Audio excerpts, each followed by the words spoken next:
माता की वंदे वंदे वंदे। आदरणीय प्रधानमंत्री जी, मंच पर उपस्थित प्रदेश सरकार में मेरे वरिष्ठ सहयोगी उप मुख्यमंत्री श्री केशव प्रसाद मौर्य जी, भारत सरकार के आवासन एवं शहरी विकास तथा पेट्रोलियम मंत्री माननीय श्री हरदीप पुरी जी, केंद्रीय मंत्री साध्वी निरंजन ज्योति जी, माननीय भानु प्रताप वर्मा जी, प्रदेश सरकार में मेरे सहयोगी मंत्री श्री सतीश महाना जी, श्री रणवेंद्र प्रताप सिंह जी, श्रीमती नीलमा कटियार जी, श्री अजीत पाल जी, श्री लाखन सिंह राजपूत जी, माननीय सांसद श्री सत्यदेव पचौड़ी जी, श्री देवेंद्र सिंह भोले जी, अशोक रावत जी, श्री सुब्रत पाठक जी, रामशंकर कठेरिया जी, महापौर श्रीमती परमिला पांडे जी, भारतीय जनता पार्टी के सभी माननीय विधायकगण, सम्मानित जनप्रतिनिधिगण और भारी संख्या में आज कानपुर में आदरणीय प्रधानमंत्री जी का मार्गदर्शन प्राप्त करने के लिए उपस्थित भाइयों बहनों, मां गंगा के तट पर स्थित इस औद्योगिक नगर में अत्याधुनिक यातायात की एक सुविधा प्रदान करने के लिए आदरणीय प्रधानमंत्री जी का आज कानपुर में आगमन हुआ है। मैं आप सभी कानपुर वासियों की ओर से, प्रदेश शासन की ओर से आदरणीय प्रधानमंत्री जी का कानपुर में हृदय से स्वागत करता हूं, अभिनंदन करता हूं। भाइयों बहनों, कानपुर की पहचान एक औद्योगिक नगर के रूप में रही है और कानपुर को उससे पहले पहचान मां गंगा की अविरल धारा के कारण भी रही है। कानपुर का बिठूर न केवल धार्मिक आस्था का बल्कि इस देश की आजादी की लड़ाई में देश के स्वाधीनता सेनानियों के एक प्रमुख गढ़ के रूप में भी विख्यात रहा है। आज हम सबका ये सौभाग्य है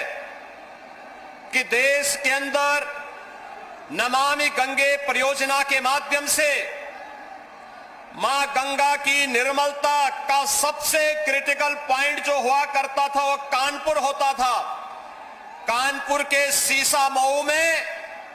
2 वर्ष पूर्व आदरणीय प्रधानमंत्री जी के आगमन के साथ नमामि गंगे परियोजना का सबसे क्रिटिकल पॉइंट को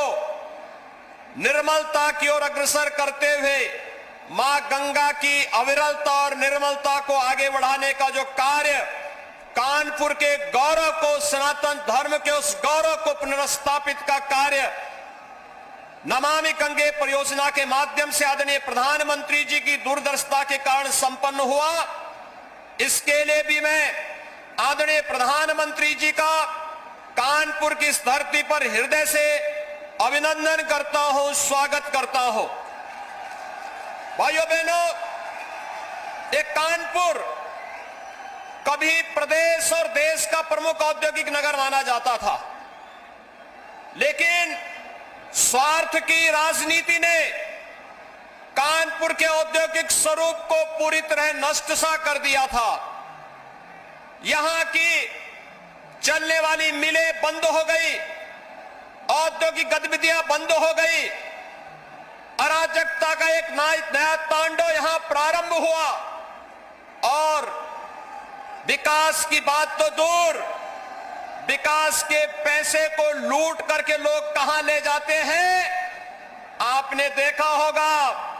पिछले कुछ दिनों से दीवालें खोद करके निकलने वाली नोट की गड्डियां इस बात को प्रमाणित कर रही हैं कि पहले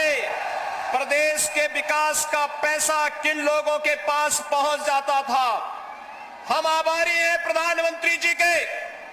आज कानपुर में के लिए प्रधानमंत्री जी का आगमन यहां पर हुआ है। इससे पहले कानपुर आईआईटी कानपुर के दीक्षांत समारोह में प्रधानमंत्री जी के इस महत्वपूर्ण मार्गदर्शन को देश ने सुना, लेकिन आज यहां पर पब्लिक ट्रांसपोर्ट की सबसे बेहतरीन सुविधा मेट्रो को प्रदान करने के लिए प्रधानमंत्री जी आज कानपुर में आए हैं। और दूसरा, बिना पनकी भारत पेट्रोलियम की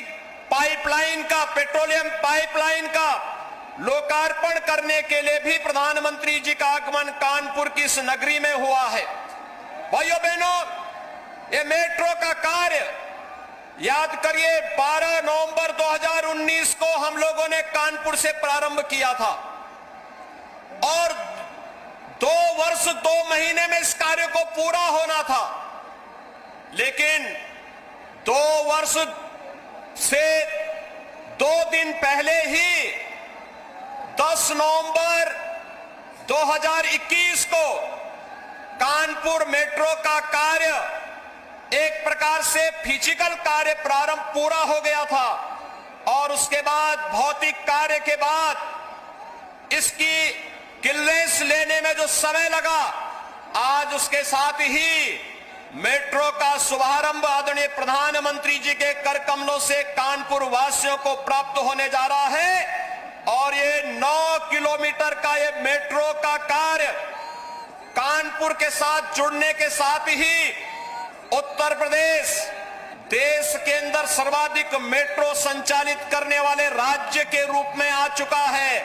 5 हमारे शहर ऐसे हो चुके हैं जिन पर मेट्रो की सुविधा वहां के वासियों के आवागमन की दृष्टि से